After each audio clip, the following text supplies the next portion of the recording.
চান ফুটবল ভালোবাসুন, কিন্তু সম্পর্ক নষ্ট করবেন না।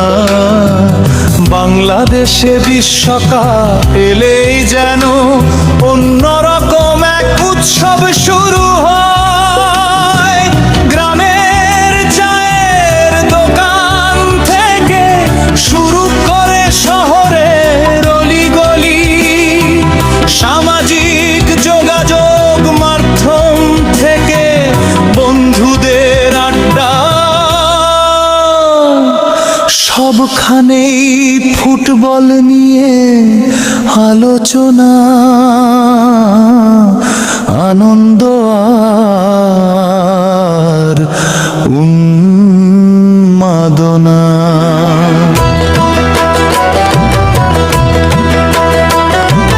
কেউ আর্জেন্টিনার সমর্থক, কেউ ব্রাজিলের, কেউ আবার অন্য কোনো দলের, এটা খুবই স্বাভাবিক।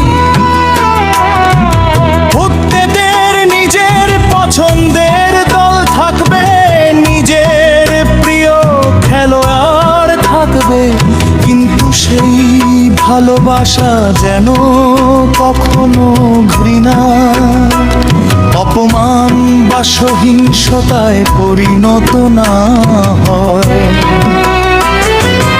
একবার ভেবে দেখুন, যে খেলোয়াড়দের নিয়ে আমরা তর্ক করি, তারা ম্যাচ শেষে একে অপরের সঙ্গে করমর্দন করে, জার্সি বিনিময় করে এবং সম্মান দেখায়।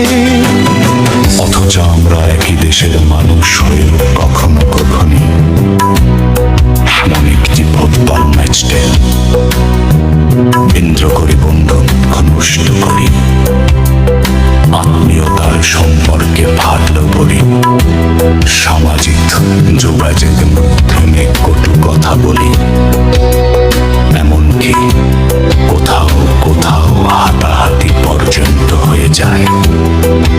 একটি প্রশ্ন নিজেকে করুন, এই ঝগড়া করে আপনি কি পেলেন? আপনার প্রিয় দল জিতলে কি আপনার জীবনের সব সমস্যা দূর হয়ে যাবে? হারলে কি আপনার জীবন থেমে যাবে? অপমান বা মারামারি করে কি আপনি একজন ভালো সমর্থক হয়ে যাবেন? উত্তর একটাই না। ফুটবল একটি খেলা, খেলার উদ্দেশ্য আনন্দ, বিনোদন এবং মানুষকে একত্র করা।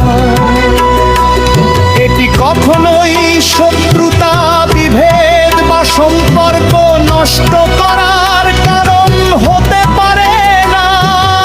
আপনি আর্জেন্টিনার সমর্থক, আপনার বন্ধু ব্রাজিলের, কালন্দ কোনো টুর্নামেন্টে আবার অন্য দলকে সমর্থন করবেন। কিন্তু একজন ভালো বন্ধু, একজন ভালো ভাই, একজন ভালো প্রতিবেশী বা একজন ভালো মানুষ, তাদের কোনো বিকল্প নেই। তাই আসুন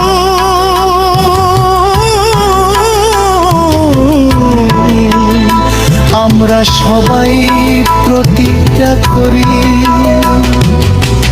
তর্ক করব কিন্তু প্রমাণ করব না। তার নিজের দলকে সমর্থন করব কিন্তু অন্য দলকে ঘৃণা করব না। জয় উদযাপন তো পরাজিতকে ছোট করব না,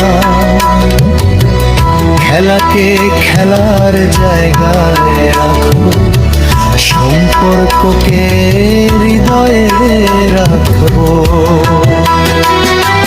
মনে রাখবেন বিশ্বকাপ 4 বছর পর পর আসে, কিন্তু আমাদের পরিবার, বন্ধুত্ব মানবিক সম্পর্ক প্রতিদিন আমাদের সঙ্গে থাকে।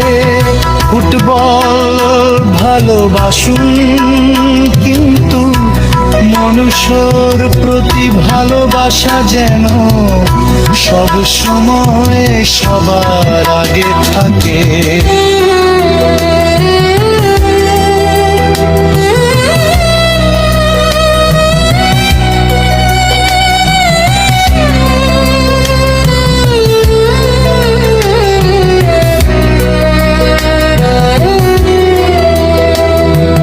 খেলা হোক আনন্দের, সম্মানের এবং সৌহার্দ্যের, জল জয় হোক মানবতার, জয় হোক সুন্দর সম্পর্কে।